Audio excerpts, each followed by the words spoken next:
दोस्तों नमस्कार। दोस्तों कभी आपको धूल से एलर्जी हुई है या मच्छर के काटने के बाद स्किन पर रेडनेस और इचिंग हुई हो? जो आप फील करते हो ना, वो सब एक छोटे से मॉलिक्यूल की वजह से होता है जिसका नाम है हिस्टामाइन।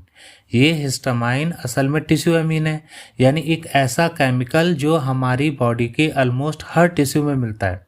इसको डिटेल में स्टडी किया था साइंटिस्ट हेनरी डेल ने, जिन्होंने नोटिस किया कि इसके इफेक्ट बिल्कुल एलर्जिक रिएक्शन जैसे होते हैं, और तब से हिस्टामाइन को एलर्जी का मेन मीडिएटर माना जाता है। अब इंटरेस्टिंग बात यह है कि हिस्टामाइन हमारे बॉडी में फ्री घूमता नहीं रहता, बल्कि स्पेशली मस्ट सेल्स के अंदर छोटे छोटे पैकेट्स में स्टोर्ड होता है। ये आपको skin, stomach lining, intestine, lungs, liver जैसे टिश्यूज़ में ज़्यादा मिलता है। ब्रेन में भी हिस्टामाइन होता है, लेकिन वहाँ ये अलग तरीके से काम करता है और जल्दी यूज़ हो जाता है। मस्ट सेल्स वाला हिस्टामाइन स्लो रिलीज होता है, जबकि ब्रेन वाले का फास्ट टर्नओवर होता है। हिस्टामाइन बनता है एक अमीनो एसिड से जिसका नाम है हिस्टिडीन। मस्ट सेल्स के अंदर ये positively charge histamine negatively charge heparin के साथ टाइटली पैक्ड रहता है, और जब भी बॉडी में कोई इंजरी, इन्फेक्शन या एलर्जी ट्रिगर होता है तो ये सेल सडनली एक्टिवेट हो जाते हैं। फिर ये ग्रेन्यूल सेल्स के अंदर से बाहर निकलते हैं, इसे एक्जोसाइटोसिस कहते हैं, और बाहर के फ्लूइड से सोडियम आयंस आकर हिस्टामाइन को रिप्लेस कर देते हैं। रिजल्ट, हिस्टामाइन फ्री होकर बॉडी में रिलीज हो जाता है और तुरंत अपना इफेक्ट दिखाता है, इचिंग, रेडनेस, स्वेलिंग। लेकिन बॉडी के पास एक कंट्रोल सिस्टम भी होता है।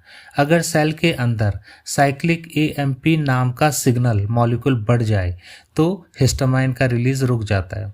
इसी प्रिंसिपल्स पर कुछ मेडिसिन्स काम करती हैं जो एलर्जी को कंट्रोल करती हैं। हिस्टामाइन बॉडी में ज़्यादा देर तक नहीं टिकता क्योंकि लीवर इसे जल्दी ही तोड़ देता है ऑक्सीडेशन और मिथाइलेशन के थ्रू। इसीलिए अगर आप हिस्टामाइन को डायरेक्टली खाएं तो वो इफेक्टिव नहीं होता है। अब बात करते हैं हिस्टामाइन के रिसेप्टर की, यानी वो जगह है जहां हिस्टामाइन जाकर अपना इफेक्ट दिखाता है।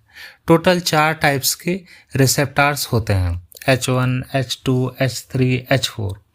H1 रिसेप्टर एलर्जी के क्लासिक सिम्टम्स इचिंग, स्नीजिंग और स्वेलिंग के लिए रिस्पॉन्सिबल होता है। इसीलिए जो कॉमन एंटी एलर्जी मेडिसिन्स होती हैं वो इन्हें ब्लॉक करती हैं। H2 रिसेप्टर स्टोमक में एसिड सिक्रेशन बढ़ाते हैं। इनका डिस्कवरी साइंटिस्ट जेम्स ब्लैक ने किया था।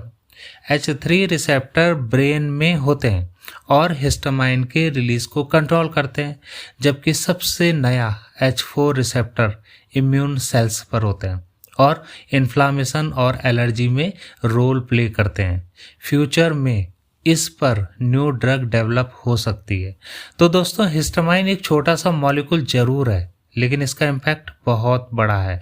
ये आपकी एलर्जी का रीज़न भी है और बॉडी के इम्पॉर्टेंट फंक्शंस का पार्ट भी।